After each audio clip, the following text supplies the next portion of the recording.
ভাগ্য মানুষকে কোথা থেকে কোথায় নিয়ে যায় তা আসলে বলা যায় না। যেই ছেলেটিকে দেখতে পাচ্ছেন তার নাম হেদায়েতুল্লাহ।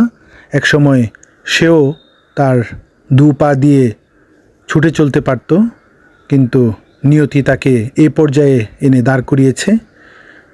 সে এক পা দিয়ে এখন জীবিকা নির্বাহ করছে। এই অটো চালিয়ে তার জীবিকা নির্বাহ হয়। প্রতিদিন সকালে অটো নিয়ে বের হতে হয়। এই অটোই তার এখন বেঁচে থাকার একমাত্র অবলম্বন। রাস্তায় ঘুরে ঘুরে যাত্রী নিয়ে সে গন্তব্যে পৌঁছে দেয়। তার জীবনের গন্তব্য কোথায় আসলে সেটা এখন অনিশ্চিত। প্রতিদিন যাত্রী নিয়ে এভাবেই ছুটে চলা এক গন্তব্য থেকে আরেক গন্তব্যে। একসময় তার পা ভালো ছিল, সে অন্যদের মতো দৌড়াতে পারত, হাঁটতে পারত, ছুটে চলতে পারত। আসলে দরিদ্র পরিবারে জন্মগ্রহণ করে মানুষ অনেক কঠিন বাস্তবতার মুখোমুখি হয়। তেমনই এক বাস্তবতার মুখোমুখি হতে হয়েছিল এই হেদায়েতুল্লাহকে। সে যখন এসএসসি পরীক্ষা দিয়েছে করোনাকালীন সময়ে, তখন একটি বরফ কলে কাজ নিয়েছিল। একটি বরফ তার পায়ে পড়ে সামান্য কেটে যায়। সেই সামান্য কাটা থেকেই ইনফেকশন হয়ে একসময় তার একটি পা হারাতে হয়েছে।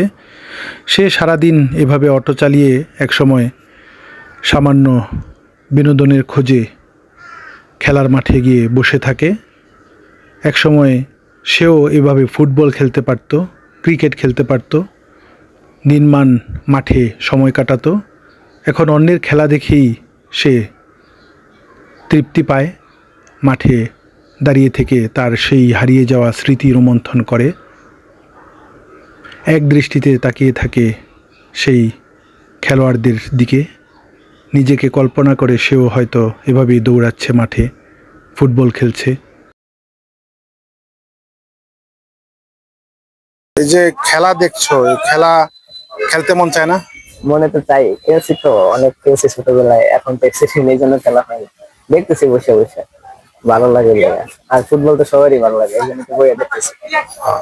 তো খেলা তো তোমার মানে অ্যাক্সিডেন্টের পর থেকে আর কখনো তোর খেলা হয় না? অ্যাক্সিডেন্টের পর থেকে এগুলা খেলা হয় না, কারণ এই গাড়িতে অনেক রিস্ক, এই গাড়ি চালাইতে গেলে অনেক রিস্ক করানো লাগে, রাস্তাঘাটে অনেক সমস্যা হয়, অনেক সময় চাকা পাঞ্চার হয়ে যায়, গাড়িটা একলা অনেক কষ্ট হয়ে যায়। মানে এক পা দিয়ে করাটা কষ্ট হয়ে যায়।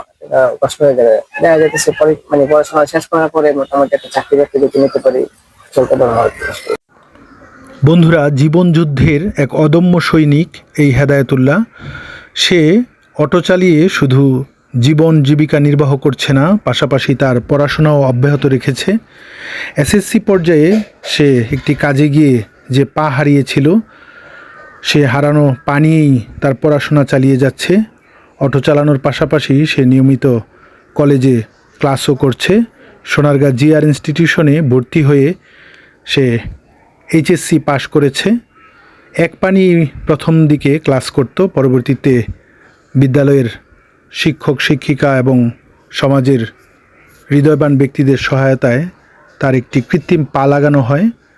সেই পা লাগিয়েই তার নিজ অটো দিয়ে সে কলেজে যাওয়া আসা করে এবং কলেজে নিয়মিত ক্লাস করেছে। কলেজের শিক্ষক শিক্ষিকাদের কাছ থেকেও যথেষ্ট সহানুভূতি এবং সহযোগিতা পেয়েছে, যার ফলশ্রুতিতে কৃতিত্বের সাথে সে ইন্টারমিডিয়েট পাশ করেছে।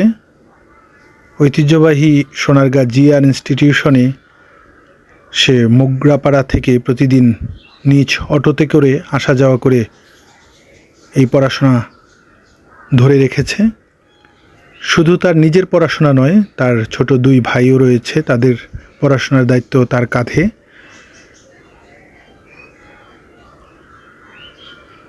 বন্ধুরা, যারা সুস্থ সবল রয়েছে তারাও হয়তো তার মতো এই জীবন যুদ্ধে অবতীর্ণ হতে পারেনি। সে এক পায়ে অর্থ যেভাবে উপার্জন করছে, সেভাবে তার পড়াশোনাও চালিয়ে যাচ্ছে তার স্বপ্ন বাস্তবায়নের জন্য। আসলে পৃথিবীতে এই ধরনের মানুষ খুব কমই আছে। যারা জীবনের সাথে যুদ্ধ করে এভাবে এগিয়ে যেতে পারে। অনেকেই হতাশাগ্রস্ত হয়ে যায় এবং এক পর্যায়ে আশা নিরাশায় পরিণত হয়, কিন্তু সে তার অদম্য ইচ্ছা ও অধ্যবসায় দিয়ে সামনে এগিয়ে গেছে। সোনারগাঁ জিআর ইনস্টিটিউশন থেকে এইচএসসি পাশ করার পর বর্তমানে সোনারগাঁয়ের ঐতিহ্যবাহী গ্রাম গোয়ালদিতে অবস্থিত বাহাউল হক পলিটেকনিক থেকে সে ডিপ্লোমা কমপ্লিট করছে এবং বর্তমানে সেই অটো চালিয়েই তার ডিপ্লোমা চালিয়ে যাচ্ছে।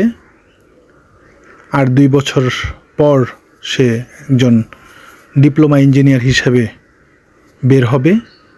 লকডাউন থাকাকালীন আমি হচ্ছে গিয়ে ওখানে একটা ছোটোখাটো একটা কাজ করতে গেছিলাম। কাজ করতে গিয়ে যাওয়ার পরে ওখান থেকে আমার একটা সমস্যা হয়, পায়ে বরফ পড়ার পরে ওখান থেকে হচ্ছে গিয়ে পাটা হালকা একটু কাইটা যাওয়ার পরে ওখান থেকে হচ্ছে গিয়ে ইনফেকশন হয়ে যায়। আমি হসপিটাল যাওয়ার পরে ওখানে ঠিকমতো ট্রিটমেন্ট হয় না। ট্রিটমেন্ট না হওয়ার কারণে ইনফেকশন হয়ে আমার পায়ে বড় ধরনের ক্ষতি হয়ে যাওয়ার কারণে আমার পাটা কাইটা ফেলাইতে হয় আর কি। আমি হচ্ছে গিয়ে বরিশাল থেকে আসার পরে এখান থেকে আমার এক টিচার আমার সাজেশন করে যে তুমি এখানে ভর্তি হও। আমি তারপরে হচ্ছে গিয়ে সোনারগাঁ জিআর ইনস্টিটিউশনে ভর্তি হই। পড়াশোনার পাশাপাশি আমি ছোটো একটা কাজ করি, বলতে গেলে আমি অটো চালাই আর কি। আমার একটা অটো গাড়ি আছে, ওটা চালাই আর কি। আমার পড়াশোনা, তারপর আমার সংসার খরচ, আমার ছোটো ভাই আছে, এদের খরচ সব কিছু আমি চালাই আর কি। মানে এই এক পা দিয়েই? হ্যাঁ, এক পা দিয়েই। আমার পরবর্তীতে আমার জিআর ইনস্টিটিউটে ভর্তি হওয়ার পরে এখান থেকে হচ্ছে তারা সবাই মিলে আমাকে একটা কৃত্রিম পা লাগানোর ব্যবস্থা করে দেয়। ওটা লাগানোর পরে এখন আমি আর একটু ভালোভাবে কাজ করতে পারি। আগে তো আমার লাঠি দিয়ে আসতে হতো, এখন তো আলহামদুলিল্লাহ পা লাগাইছি, পরে পা দিয়ে আসতে পারি আর কি। এখন এক পা দিয়ে অটো চালাই, মাঝে মাঝে হচ্ছে কি আমি পা লাগাই চালাই, আর এমনিতেই এক পা দিয়েই চালাই। কারণ এটা হচ্ছে কি আপনার কলেজে যখন আসি তখন আর কি পা লাগাই আসি আর কি। তাছাড়া আমি এক পা দিয়েই গাড়ি চালাই। ভবিষ্যৎ পরিকল্পনাটা ইনশাআল্লাহ পড়াশোনাটা শেষ করি, তারপরে দেখা যাক আল্লাহ তাআলা কী কপালে রাখে। হ্যাঁ, আমার একটা ভাই আছে, আর দ্বিতীয় কথা আমার ছোটো একটা ভাই আছে। আর বড় ভাই সংসার একটু চালায়, তারপরে ছোটো ভাইকে আমি দেখাশোনা করি। ওর পড়াশোনা বা সংসারে কিছু যোগান আমাকেও দিতে হয়, যেহেতু আমরা ছেলে সব কিছুই করতে হয়। বাবা অসুস্থ বা বাবা একটু দুর্বল, সে তেমন একটা কিছু করতে পারে না, এই জন্য হচ্ছে আমারও একটু হেল্প করতে হয় তাদের। এই গাড়ি চালাই এই টুকটাক করি, ছোটো ভাইয়ের পড়াশোনা, নিজের পড়াশোনা সব কিছুই করতে হয়। হ্যাঁ, বরিশালে যাওয়া হয় কলেজ বন্ধ থাকলে বা ছুটির টাইমে, কলেজ ছুটির টাইমে বা বরিশালে যাওয়া হয়। সোনারগাঁ আসার ঘটনাটা হচ্ছে কি আমার গ্রামের বাড়িতে হচ্ছে কি আমি যখন অ্যাক্সিডেন্ট করি তখন হচ্ছে গিয়া গ্রামের বাড়িতে আমার চলাফেরা বা সব দিক দিয়ে সমস্যা হয় আমার।